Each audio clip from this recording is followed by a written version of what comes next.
Big boss Malayalam season 7 ഒരു 4 ലക്ഷം രൂപയുടെ task കഴിഞ്ഞിരിക്കുകയാണ്. അപ്പം ആരൊക്കെയാണ് ഇതിൽ പങ്കെടുത്തത്, ആരൊക്കെ പുറത്തേക്ക് പോയിട്ട് തിരിച്ചു വന്നു, ആർക്കൊക്കെ എത്ര രൂപ കിട്ടി, ആരാണ് ഇതിൽ ജയിച്ചത് എന്നൊക്കെ ഒന്ന് നോക്കിയാലോ. ആദ്യം തന്നെ ബിഗ് ബോസ് അനൗൺസ് ചെയ്യാണ് 4 ലക്ഷം രൂപയുടെ ടാസ്ക്കാണ്. കാറിലാണ് 4 ലക്ഷം രൂപ 20,000 രൂപയുടെ പല കെട്ടുകളായിട്ട് വെച്ചിരിക്കുന്നത്. അപ്പോൾ അത് പോകാൻ ആർക്കൊക്കെ ധൈര്യമുണ്ട്? തിരിച്ചു പോയി എടുത്തിട്ട് ഇത്ര സമയം, അതായത് 1 മിനിറ്റ് സമയമുണ്ട്, അതിനുള്ളിൽ തിരിച്ചു വരാം. പക്ഷേ ഇൻ കേസ് അതിന് എടുത്ത സമയത്തിനുള്ളിൽ തിരിച്ചു വരാൻ പറ്റിയില്ലെങ്കിൽ ആ പോകുന്നവർ ഔട്ടാകും എന്നും കൂടെ ബിഗ് ബോസ് കൂട്ടിച്ചേർക്കുന്നുണ്ട്. അപ്പം ആദ്യം തന്നെ ആദില പുറത്തു പോകാൻ റെഡിയാണ്. കാരണം 100 ഇവിടെ നിന്നാൽ മതി ആദിലയ്ക്ക്. ആദില ഇപ്പോൾ ഔട്ടായാലും സാരമില്ല, ഉള്ള പൈസ എടുത്ത് തിരിച്ചു പോകാം എന്നുള്ള രീതിക്കാണ് ആദില നിൽക്കുന്നത്. അതിനുശേഷം ആദില ഭയങ്കരമായിട്ട് അനുവിനെ ഫോഴ്സ് ചെയ്യാണ്. എന്തുകൊണ്ട് തൊട്ടടുത്തിരിക്കുന്ന നൂറയെ ഫോഴ്സ് ചെയ്യുന്നില്ല? എന്തുകൊണ്ട് നൂറയോട് വരാൻ പറയുന്നില്ല? ആദില അനുവിനോടാണ് വരാൻ പറയുന്നത്. എന്തേ അനു ഔട്ടാവുമെങ്കിൽ അങ്ങ് ഔട്ട് ആയിക്കോട്ടെ എന്ന് വിചാരിക്കുന്നുണ്ടോ? എന്തായാലും അനുമോള് ധൈര്യമായിട്ട് എഴുന്നേൽക്കുന്നുണ്ട്. അതേപോലെ അക്ബർ ഖാനും എഴുന്നേൽക്കുന്നുണ്ട്. നെവിനാണ് ആദ്യം എഴുന്നേറ്റത്. എനിക്ക് കളിക്കാൻ പറ്റും, എനിക്ക് പോകണം, ഈ പൈസ എനിക്ക് വേണം എന്നുള്ള രീതിക്ക്. പക്ഷേ ബിഗ് ബോസ് റെഫ്യൂസ് ചെയ്യാണ്. നെവിനെ നിനക്ക് കളിക്കാൻ പറ്റത്തില്ല എന്ന് തന്നെ തീർത്തും ബിഗ് ബോസ് പറയുന്നുണ്ട്. അതിനുശേഷം ഇവർ 3 പേരും കൂടെ തയ്യാറെടുക്കുകയാണ്. എന്തായാലും ആദില നൂറയൊക്കെ അനുമോളുടെ അടുത്ത് മിണ്ടുന്നുണ്ട്. കുറേ കുറ്റം പറഞ്ഞ് നടന്നതാണ്. ഇപ്പോൾ എല്ലാവരും മിണ്ടുമ്പം വേറെ ഓപ്ഷൻ ഇല്ലല്ലോ.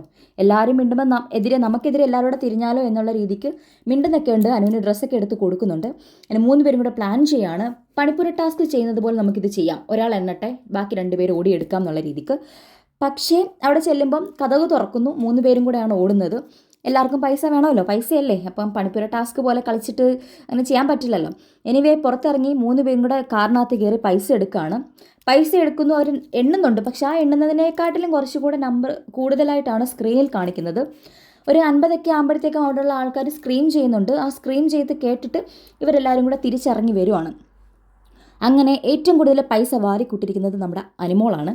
അനുമോൾക്ക് ഏകദേശം 7 കെട്ട് 20,000 രൂപയുടെ 7 കെട്ടാണ് കിട്ടിയിരിക്കുന്നത്.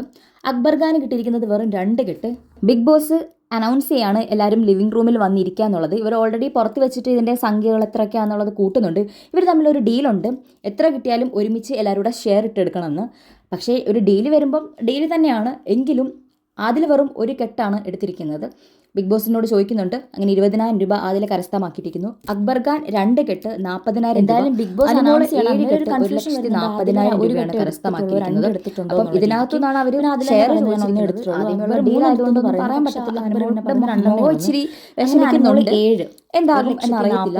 എന്തായാലും നമുക്ക് നോക്കാം എന്താ കൊടുക്കുമോ. പുറത്തിറങ്ങുമ്പോൾ ഡീലാണ്. 40,000 ഏറ്റവും കൂടുതൽ പൈസ എടുത്തിട്ട് 10,000 രൂപ അനുമോള് വിജയായിരിക്കുകയാണ്. അത് അനുമോള് കുറച്ച് പേർക്കൊക്കെ കുറച്ച് റിഗ്രറ്റ് ഉണ്ട്. പോകേണ്ടതായിരുന്നു എന്നുള്ള തോന്നലൊക്കെ ഉണ്ട്. അപ്പൊ നിങ്ങൾക്ക് എന്താണ് തോന്നുന്നത് വെച്ചാൽ കമന്റ് ചെയ്യാം.